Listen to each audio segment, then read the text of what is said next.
Ya lo hace. Pierna derecha, directo al arco. ¡Golazo! ¡Golazo!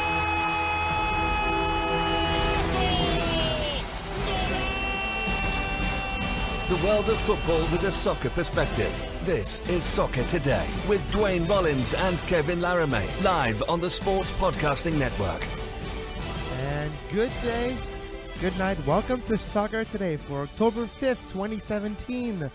Fall has arrived. It's a little bit chilly now, and it feels more like a fall. Hockey's on TV. We're getting close to the MLS playoff. Premier League is back in fashion. We got some World Cup qualifiers. Australia's playing Syria as we are talking.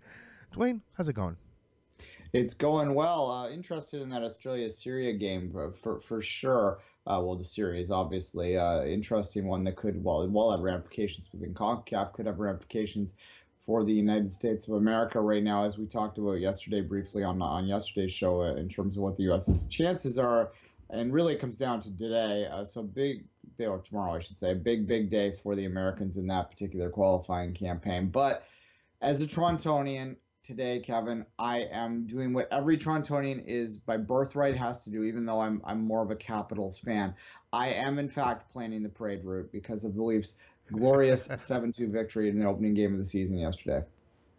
Yeah, I was looking at McDavid, though. I was not looking at the Leafs. I actually watched the Edmonton game later on. But this is not a hockey podcast because, well, we're not necessarily the biggest hockey fans anyways. We just are inundated by hockey on our TV screens for the last 24 hours. So maybe we'll have to get used to using our DVR to record our soccer game once again. It will exactly. Well, be like Canadians in hockey are like Americans in the NFL, I think, in that you really can't not have an opinion or have, if you're a sports fan anyway, because it's just there in your face constantly. So, yeah, I mean, if you're a sports fan, hockey's like, I don't know, it's like potatoes. Hockey is like the potatoes of sports for me. And so it's, everyone kind of, they're okay. You put some butter on them there and you little salt and pepper and, that's all right. That's tasty at times, but it's never going to be your main course. Put some cheese on it, then you got yourself a meal.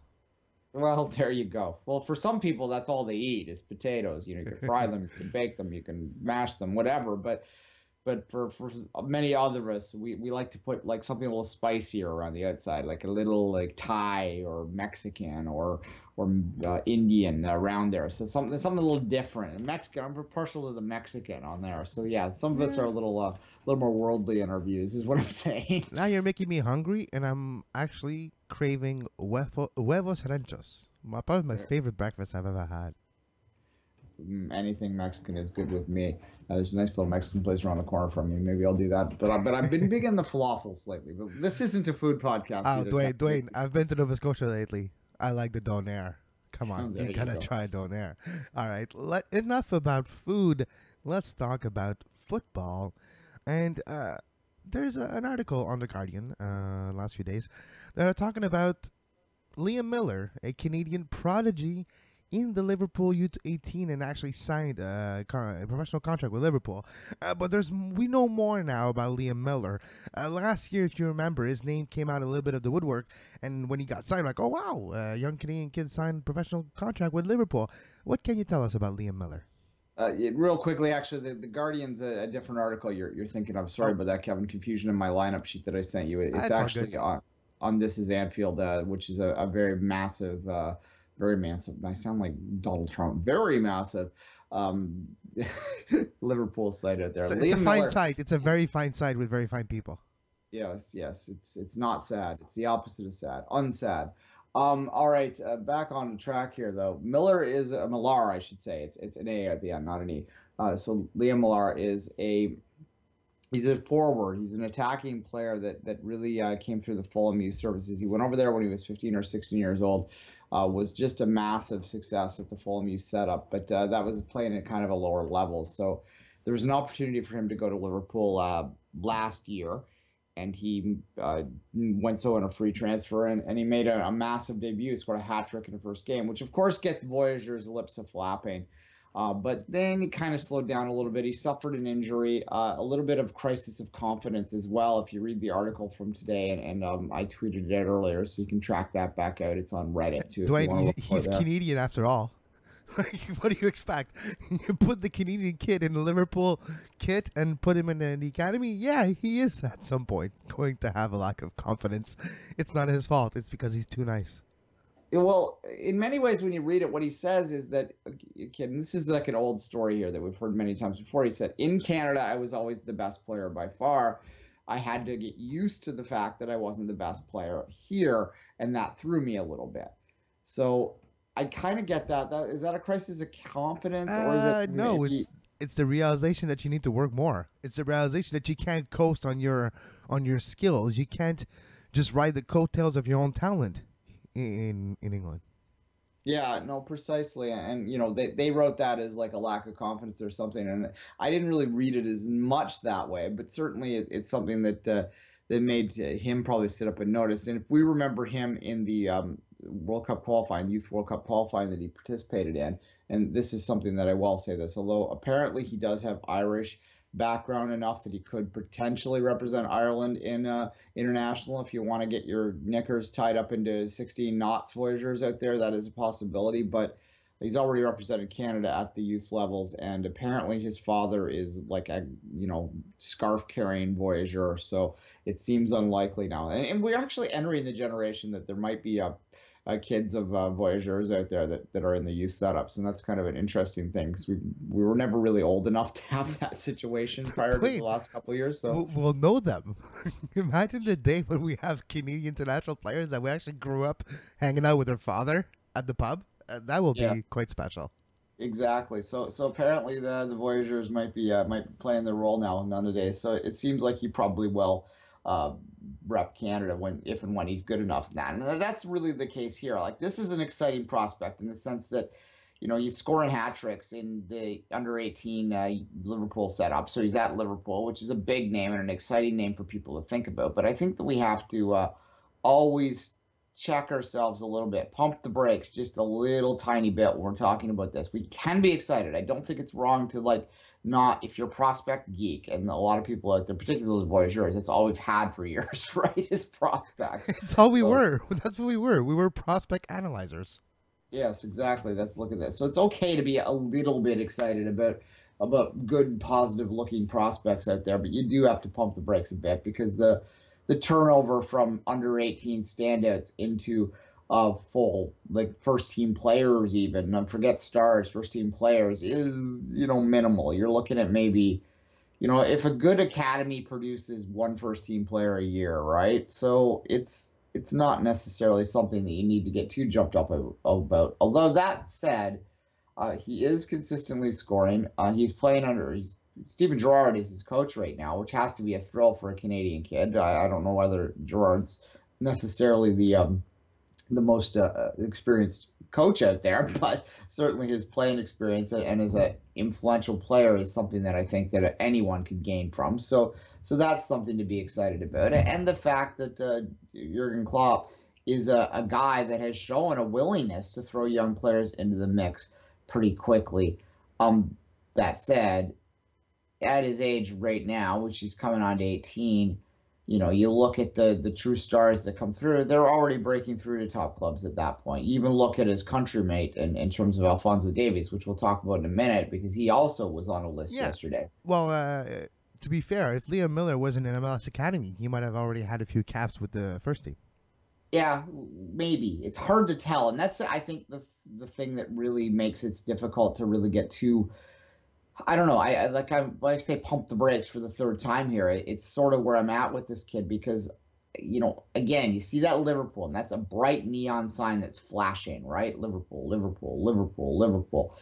But at the same time, how do you compare him to Jordan Hamilton, to Alphonso Davies, to Raheem Edwards, to any player like that that's coming through the MLS side, because we don't get as excited about them because they're not, flashy. They don't have the big European name behind them. So that's something to keep in mind. But nonetheless, that said, you don't have to pump the brakes completely down to the ground. That's the fourth time I've said this phrase, and it will be the last time, I promise you, because it is a player that has excelling and is scoring for Liverpool and is doing well enough that the Echo did a profile on him last year. Liverpool.com did a profile on him in April, And now this is Anfield, which is probably the biggest independent site out there, did a profile on him just now. So the fact that there's been 3 profiles on him, it doesn't necessarily mean for sure he's going to succeed, but it means that they're excited about him a little bit too. So it's okay for us to be excited about him as well.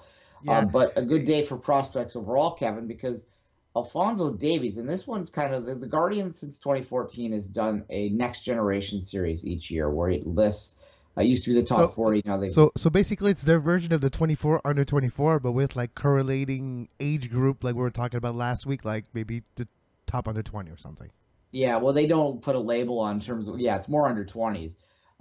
They haven't identified it for sure. It's just a list of next generation. So like it's the 50 prospects in the world to keep an eye on is what they did. It used to be 40, now it's 50. For Alphonso Davies to make that list for a Canadian to make that list is pretty damn impressive and obviously the first time it's ever happened. Well, yeah, I was going to say it's unprecedented because it never happened before. We didn't have a young Patrice Bernier back in 2000 making that list, It has gone a long way. And with all the success of young Canadian players, let's try to stay objective. But 2017 has been the rise of the young Canadian players. And when I say young, sometimes are not as young. If I look at Anthony Jackson and his rise at an international level and with the Montreal Impact this season, breaking through that glass ceiling, establishing himself as almost a non-decision on game day to pencil him in with the Canadian men's national team. So you do have that aspect. You have Belou Tabla being in knock on wood. Well, knock on wood, yes, and not necessarily for Canada. We don't know yet, but just the rise of a young MLS prospect. Alphonso Davies at a higher level. Yes, consistency has been difficult, and he had some bad spells, especially in MLS, but he did show him what he could do at the international level already. It has been a breakthrough season for a few international Canadian stars. Yeah, and I already mentioned some of the TFC guys that are younger that are coming through as well. Yeah, and the same for Montreal, the same for Vancouver, the Yordi Renas. Yes, he's not a Canadian, but he's a young player who's performing well. And you have the Chouanière, the Louis Benagayet, the Simon, David's brother, is in the on-deck circle for the next few years in the Academy of Montreal Impact. So there's a lot of young Canadian prospects.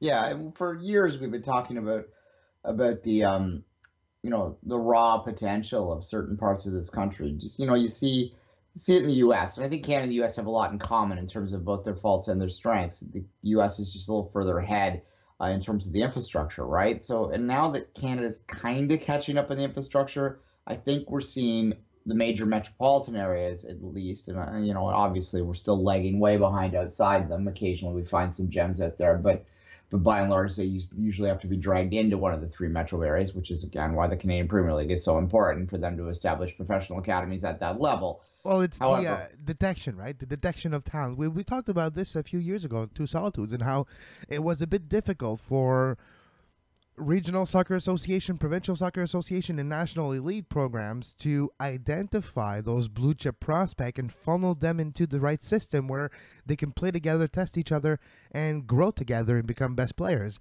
I think now with the rise of the MLS Academy since the beginning of the 2010s, I think it's what we're seeing now. I think with the age group from 18 to 22, with the prospect we talked about, Davies a little younger, I think it's that age group. If you go back to 6, 7 years ago, 10, 12 years old, beginning of the MLS academies in Canada, I think that's what we're seeing. Yeah, the first MLS academy was established in Canada in 2008. Now, that was the TFC Academy, obviously, because TFC was the only MLS team back then. And the players that they had in that, and the first graduates they had, the Daniel Henrys, the Ashton Morgan. Yeah, those guys, they're the first generation through, but they really weren't a product of those academies. They were just polished at the very end, like not even polished. They were like dipped at the very end into the academy pool to make them homegrown. Whereas now we're getting a generation that TFC's been around 11 years. Like Raheem Edwards was a child, like a literal child when TFC started, right? So this is the first generation that have grown through the system, and we're starting to see, I think, more refined players because of it. And that's just something we hope to see more and more of it. But again, you've got to hesitate a little bit. I didn't say the phrase. because what's a good academy produce? Again, 1, maybe 2 players a year at top end. If you're producing 2 players a year in your first team, that's one hell of an academy, right? So yeah, because 5 years down the road, you got yourself a starting 11 of academy products. yeah, and there's not a lot of clubs in the world that are doing that. There might be a couple out there, but they're not even producing it for their own, right? The clubs that are doing it out there for themselves aren't doing it necessarily for themselves. They're selling some of them on, and that is the next step. And we talked about that with Buzz the other day of how MLS has to figure out that side of the equation too when it comes to the future of the academies. They have to figure out how they can protect the investment that the teams put into these players so that they have a greater incentive to do it. And I think that might be one of the greatest weaknesses within the North American system right now is it's not incentivized to produce players other than for your own, like, good feeling. You need to incentivize it in the sense of you're going to pay for it so that will give these clubs a greater desire, a greater motivation to continue to produce this.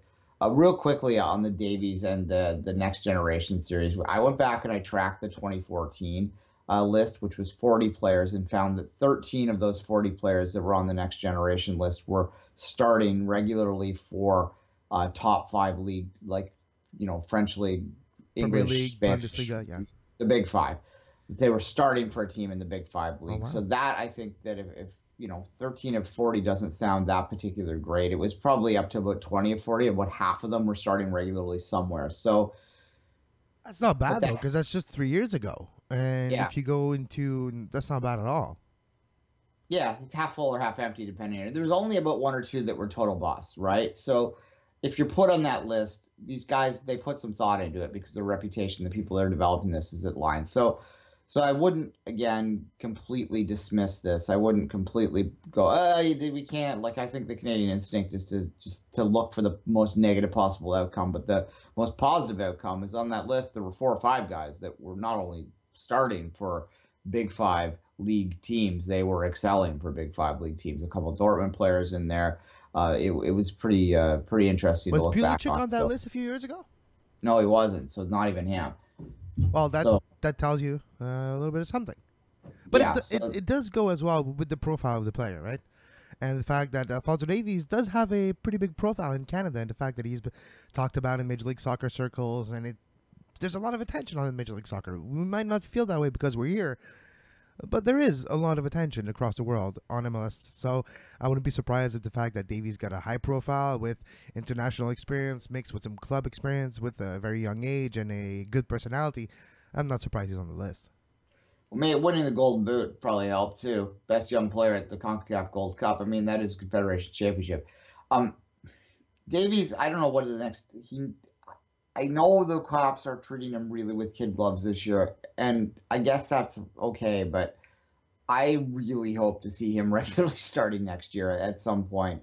He needs to take that next step, and they need to stop treating him so lightly, but we'll see. All right, shall we take a break, Kevin? We're going to talk a little politics after the break. You are listening to Soccer Today. Follow us on Twitter at SoccerTodaySPN and like our Facebook page, facebook.com/Sports Podcasting Network. You can find the podcast version of all the shows we do on iTunes, Apple Podcast, Google Play Store, TuneIn Radio, iHeartRadio, and anywhere you get your podcast. And we're back on Soccer Today. Duane Rollins with myself, Kevin Laramee. We're going to talk a bit about Catalonia, Barcelona, and Madrid, but the soccer side, not the political side too much. But you know what I was thinking, Duane? I was thinking and putting things in our own words to maybe explain the meaning of it to us, to relate a little bit. So, example, it's 1995. We just had a referendum in Quebec. And if there would have been soccer teams at that point, do you think it would have gone over well if the week after or a few weeks after the Impact had a game in Toronto and they would refuse to give any travel tickets? That wouldn't have happened, but because Canada's a little different. But no, it would not have gone over well. And certainly, I'm old enough to remember '95 pretty well, and it was I was there. I was in Quebec about 3 days before the referendum, and it was pretty. I was in Montreal 3 days before the referendum. I wasn't in deep rural Quebec, and it might have been a different experience altogether at that point, because obviously, if you look at the vote patterns, not to relive this, but it was very much separatist outside of Montreal, and the Montreal English swung it. Yeah, the English side wanted to stay in the rest of Canada, but just to correlate with what's going on in Barcelona and Madrid. So apparently now, for a game against Atleti, they're not necessarily giving away tickets for Barcelona fans. And you have to ask yourself, is it political? Is it politically driven? Is it driven in a way that, look, we can't take any risks with the situation right now. Maybe we should just better off cutting the risk at zero and just not giving any tickets. I'm wondering if it's a political driven decision, if it's just an assessment of security and thinking that we better just cut all the risk, or it's hard to imagine, but because if you haven't watched the news, of course, there's a terrible last Sunday and the referendum that was declared illegal in Madrid, as the Spanish capital for power. When we say Madrid in this instance, we actually mean the federal government was implicated in very terrible things around that referendum. And just on the soccer side, do you think that decision of Atleti to not allow away tickets for Barcelona fans, is it politically driven? Yeah, some people immediately think that that's a petty response to it, and that is possible because you are, to put it in Canadian terms, you're in federalist territory at that point. And to use that analogy you used, it would be like TFC not allowing Montreal to come in, because that's the same scenario. But it would be closer though to Ottawa not giving tickets to Montreal fans, example in the hockey side, just because of the proximity. It's not that exactly. Yeah, again, difficult to comprehend because you can't imagine it happening here. Now, the thing you have to understand about Spain, too, is that Spain doesn't have a traveling fan culture in the same way that you see in Germany or England, or even to that point. It's almost closer to what you'd see in the U.S., in an MLS, where U.S. and Canada, and MLS were not necessarily because of distance, but there are a couple clubs in Spain that travel pretty strongly, but a lot of other clubs that just don't travel a lot, and that's how you see it in Major League Soccer, right? So you got to keep that in perspective. That said, there are tons of Barca fans throughout Spain. It's not like it's a team that you can buy a Barca kit anywhere in that country. You can buy Barca kits in Madrid pretty easily, right? And you'll see Barca kits in Madrid. You'll see more Atleti and more Real kits, obviously, but you'll see Barca kits too. It's just they're a team that's everywhere. So for them to completely shut out any away section is a statement of some type. Now, as you mentioned, it could be as much about security as it is anything else, because things are a little bit high strung there. You go back to that analogy in '95 again, as much as, I'm sure Perozzo made his little speech there and there was some resentment, but there was no violence, right? That's not in our nature, whereas there was in Spain. And I'm not saying that's in their nature or anything, but there was, literally. So you want to avoid that. So I kind of get it on that perspective, but it's unfortunate that this game is taking place so quickly, that Barcelona is traveling to Madrid so quickly after playing the closed game last week, because it does sort of, if it is a security concern, it does kind of flame, make things a little bit worse almost, right? Sometimes the word security reason is thrown out there for other reasons too. So there's always that aspect to it that usually sometimes it's used as an excuse, not saying that it's like we're living a terrible time, and I totally understand the security reason. But I think, I remember a few weeks ago, I thought maybe this doesn't apply in this instance, but I did read an article that talked about it, how, segregated fans is maybe not the way to go, period. And depending on where you are, and yeah, I don't know. I just feel it's sad. Maybe it's my fan in me that's talking, but for me, if you can afford a ticket and you can buy it, you shouldn't have any obstacle of being in that stadium to support your team, whichever team you're supporting, because it's sport. It's about inclusiveness. It's about the best of what we can be, the best we could be, or maybe the best perception we could be. And I think sport is important. It does help people forge their identity. It does help people realize what they love in life. And I always feel it's sad when you're telling someone, no, you cannot come and see your team. I remember I was in Montreal for the TFC Impact game. I guess it was 3 years ago now, that happened to coincide with the final game of the regular season in the NHL, which the Leafs and the Habs were playing on the same night. I believe TFC and the Impact played in the afternoon, and the Leafs and the Habs played in the evening. So there were a few people that were lucky enough to get tickets for the hockey game that were with our crowd. But by and large, there were two separate groups there. And there was a pub just up the street at the Old Orchard, I think it's called, that I go to sometimes. At any rate. Yeah, Old Orchard pub, yeah. Yeah, I was in there just before the Leafs Habs games, and there was a mix in there. It was probably 80% Habs fans, but there were 20% Leafs fans in there, and there was no violence. Everyone was in their jerseys, blue and red, and there was some banter going back and forth, and it was good-natured, and it was kind of fun, and it had, like, I wouldn't even call it edgy, but it was just kind of like, well, there was an edge in the sense that there was a good, like, kind of good-natured atmosphere going on. Now, that wasn't a playoff game or anything like that. The Leafs were well out of the playoffs. The Habs were going on to the playoffs, so there wasn't any real stake in the game in terms of points. So I don't know, maybe if it was a playoff game or something, it might not have been as good-natured. But I thought that I remember that day distinctly, because I thought that it was great, that it was something that any sports fan in the world would have really enjoyed and appreciated, sort of the rivalry, that, the sports hate that was going on in there. No one was hating each other. No one was going to have a fight. They were sharing drinks, but they were, giving it back and forth about their teams. And I thought that that's kind of what makes sports fun, and that was a great example of it. And when you segregate them, all you do is create a greater resentment, as you say, and you lose that opportunity to interact in that particularly good-natured, kind of brotherly, sisterly way, right? I'm not saying I want every single away fan to be single, like, seat by themselves, surrounded by home supporters. No, you can be a group of 3 or 4, but I think it's a group mentality of having like 1,000 versus 20,000. This is not going to end well. But if you spread that out throughout the stadium, 3 of them there, surrounded by 3, 4 of the other ones, it creates a less aggressive, confrontational attitude, and it's more like everybody's accountable. I think that's a big difference. If you know there's a barrier of security and a fence between you and the other person that you're chirping at, well, it's going to go a little further than if you have to be careful that you're not going to get your you-know-what kicked just because of accountability. So I think it goes a long way. Everyone knew that guy back in high school or whatever that always liked to cause crap right when the teacher came in between them, right? Duane, I'm going to get you. I'm going to get you. Yeah. And if you didn't know that guy, it's because it was you. So if you're listening to this, and like, yeah, I don't remember that guy. Oh, wait, it was me. Yeah, exactly. Every family has a black sheep, and if you don't know who that is, it's you. Yes, exactly.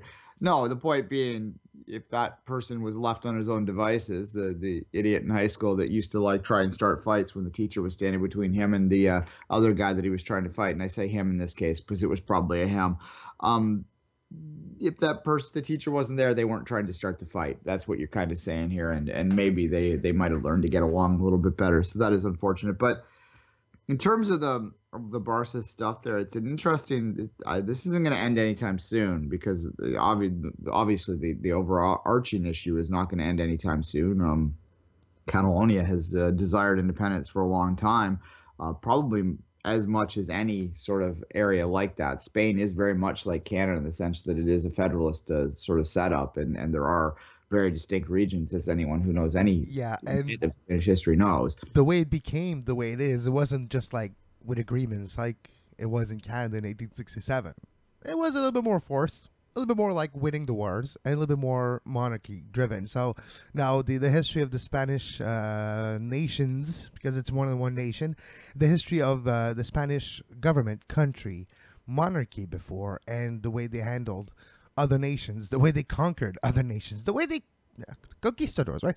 It goes a long way, but that's all part of that problem too. It's millennia. It's thousands of years of relationship between two nations that are living next to each other that are now coming into like a serious situation where I'm not saying it's going to end up in a civil war, but that relationship, that conversation of should we have our independence, this is always complicated in a territory like this. Yeah, from a football perspective, to get back to our wheelhouse, there is an interesting question that happens to what happens to Espinol, and Espinol is a federalist. Like, I don't know if you know the history, people out there, but Espinol is the federal, because it's Real Espinol. they are the Federalist team within Barcelona. So they are the team that does associate more with Spain than with Catalonia, which is why they're so, like, why they're unique in the sense that most second teams, when you look at, big cities in Europe, the second team is usually the blue collar team, and the first team is the establishment team, and you kind of have like a hardcore supporter of that second team, even though they're not as successful. That's pretty common. I mean, even Atleti Real Madrid is the same thing, right? But with Espinol's case, because of their Federalist leanings, no, they barely register, and that's their own decision and where they're at. So if you are sort of Federalist leaning within Barcelona, you probably support Espinol. And when the strike happened, they just went behind closed doors. They still pretended like they had the general strike on Tuesday, where they decided to no one worked, right? So Barcelona just shut operations down for the day in support of that. But Espinol moved everything behind doors and said, if you don't want to come in, you don't have to. There's kind of like a they don't want to cause waves, but at the same time, they're not necessarily jumping out to support it, right? So that's an interesting question there. Would they, try and stay in the Spanish league? And what would happen to Barcelona? Would they try and be part of a Catalonian league? Could you imagine? They'd be so dominant, it wouldn't even, they'd forget Celtic and Scotland. They'd be winning games by 10 goals in that league. And I don't know if that's any good. So if you want to take that ahead to the next logical step, what would that mean? Is I think and the national team, what's going to mean for the Spanish national team? What's going to mean for the Catalonia? We all seen those articles yesterday by 442 USA and other places where they're talking about, let's extrapolate and build a Catalonia starting 11. That team would be pretty good. Well, yeah, they might have won a World Cup back in the day. Look, Catalonia, there is a team. They play in, the whatever. Forget the name. Yeah, but it's a non-FIFA team. It's so there's no player in it. They just play exhibition. I remember like a Puyol played for a few game, like a game in like 2013 or something. But yeah, it's a off FIFA type of team.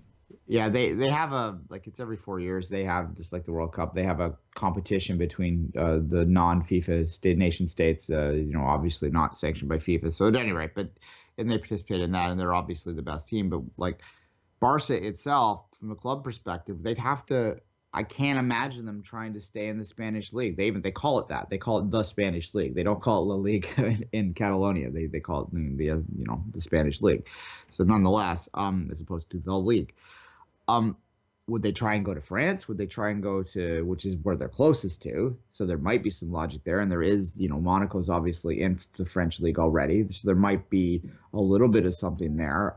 They even openly were talking about the possibility of playing in England, which is absurd on the outside. But I think, in my mind, what got me thinking when I heard these conversations is that Barcelona, if Catalonia does ever achieve independence, and let's be frank here, this is going to be a long and possibly bumpy, very bumpy, and maybe even bloody road for that to happen. But if it were to happen, in talk from a football perspective, that might be the first step in that dreaded or desired Super League that some people have talked about for years, because Barca would need some place to play. And if they're looking for a league, no one wants to see Barcelona beating up teams in Catalonia by 10 goals. So they start to look, and maybe, Real says, well, we're pro Spain, but at the same time, we don't want to lose our rival. And so maybe they're looking for a place to play. And then PSG goes, we're kind of bored by winning the league by 20 points. So they look for a place to play, right?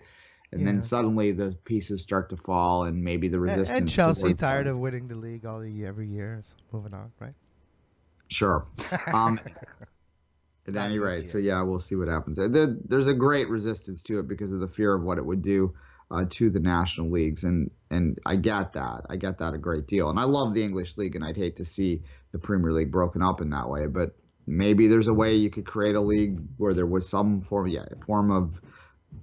I think that the greatest resistance among Europeans would be the possibility that such a league would be closed.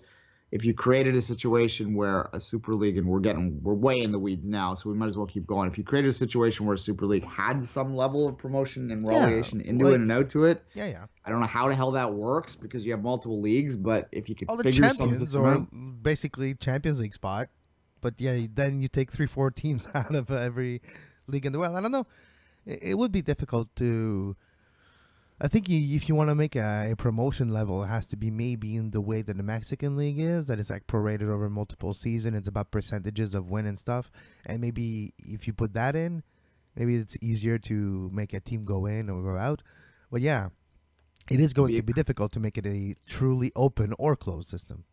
If you had a coefficient situation where teams were allocated into the league based on the coefficient, the league coefficient across the champions, I don't know, it's complicated, right? So, and the Champions League already kind of serves like that regardless. So there you have it. At any rate, we're getting complicated now and getting theoretical. So who knows? Quickly before we go, Jim Curtin did have an article. Jonathan Tannenwald wrote it. You can read that about his feeling on the kneeling protests, which we should not call anthem protests because they're not protesting the anthem, but they're protesting police brutality, and they kneel during the anthem. You never call it a protest in the location that it happens. You talk about a protest for the reason they protest. That's why they protest, because they want you to talk about it. And the protest has nothing to do with the anthem or the country or the flag. It had to do with Kaepernick last year protesting the police brutality versus young black men and the please don't shoot kind of, I don't want to say movement because it's not fair. It's just don't shoot people when you don't have to. And I think it's been now more than that. It's been literally becoming a forum for athletes to just tell everyone else, if I feel I need to speak out about a certain conviction of mine, well, I do have a platform and I'm going to use it. And this is what we're talking about it. And I think I agree with you. We shouldn't be talking about the anthem protests, but the kneeling in support of young black kids getting shot last year and many, many years before. Yeah.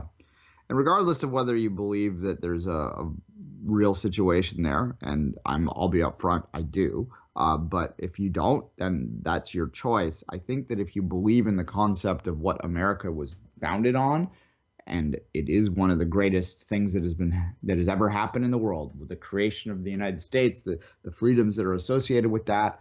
If you believe in those things, you truly believe in those things, then you should believe in the freedom of people to express themselves. And that's all I'm going to say on that. And that's essentially what Jim Curtin said. And if you want to read his words in his own words, Jonathan Tannenwald had that article out last night, Kevin. All right. Any thoughts? Well, Tim Howard mentioned as well yesterday or the day before that he would support players that do protest as well. And I think it has become an issue almost in the world of sports now. A lot of journalists are asking athletes how they feel about the situation. But I think we should not forget where it started, what it's about, and reflect on those issues. Because I think those issues are getting lost in the debate, unfortunately. Well, it's turning into a Trump thing.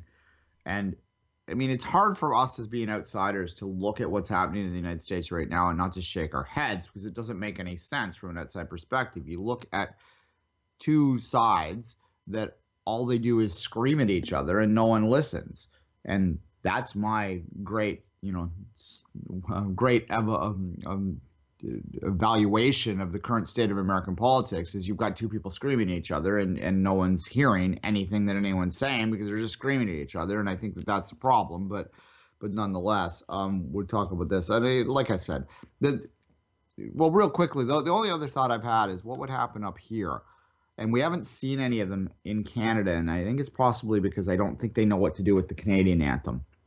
There are some thoughts that if you're going to kneel for the American anthem, you'd have to continue to kneel through the Canadian anthem, and then I can understand how, like in the United States, that would start to cause people to get their backs up. And this is the criticism of the method of protest is the message getting heard because people get their backs up, and should you protest in a way that doesn't get people's backs up, or should you do it in such a way that gets people's attention, right? I don't know. You can argue that both ways. As I said, I think that my bottom line is always that they have the right to do it, and I think that they probably should just stop playing anthems before the damn games, and that would solve everything. Yeah. I don't disagree with you there at all, especially in domestic competition. You can play it for the big, like a cup final. Yeah, it would make that game feel special, though. Like, we would appreciate that anthem more and those Jets, and maybe, yes, it is a kind of, especially if you're looking at the NFL, it is a pro-military kind of propaganda way when you have, like, jets and everything flying over. And if you're not into those type of thing, you can say it could be overboard. And you don't realize how big it is until you experience different type of sports where you don't have anthems, where you don't have those type of environment. Isn't it fun to have the Champions League game? Just a song. We all know that song. Then we're moving on to the game, right? Yeah, they play the anthem they play is attached to the competition, and that'd be fine. You could walk out to the NHL could create an anthem. MLS comes out to da, da, da, da, done. You know, if the NHL created an anthem, it would be by Nickelback, right? Of course. I was gonna say either Nickelback or Bublé. Like maybe it's a duet, Nickelback and Bublé. Let's go play hockey. Yeah. Anyway, all right. And if NFL created an anthem, it would be by, like, I don't know, Hank Williams or something. I don't know. I guess well, Hank Williams, they used to have that one, and then he said, what happened there? He said something and got in trouble, and then they changed it. It's Carrie Underwood now. I don't know. I don't know. I think we should stop playing anthems. Absolutely. And just because, like, international friendly soccer, fine. It's like international games, fine. How about, like, yeah.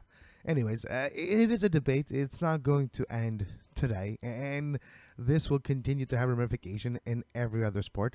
But it's fun to hear different voices mention how they will see that problem, because there's not one answer. There's not one good answer. Everyone feels they have the right to have an opinion on it, to have a way to feel either offended or okay with it, like either or, right? But it's way more complicated than that. It's a safe thing to debate about, right? Like, it's not, if you start debating about, like, the systematic racism that exists, and it does, period. Just because you haven't experienced it doesn't mean it doesn't exist. Like, debating that's difficult because you're going to get people are going to challenge their conventional thinking. But debating whether people should kneel during a damn anthem is pretty simple. It's like a black and white issue almost, kind of, right? Because you don't have to talk about the underlying issue. You can just go, you don't have to if you don't want to, and you can just talk about anthems. Well, you should respect the country, and they've given you a lot. Well, it's like such a simple, like, simplistic, stupid argument.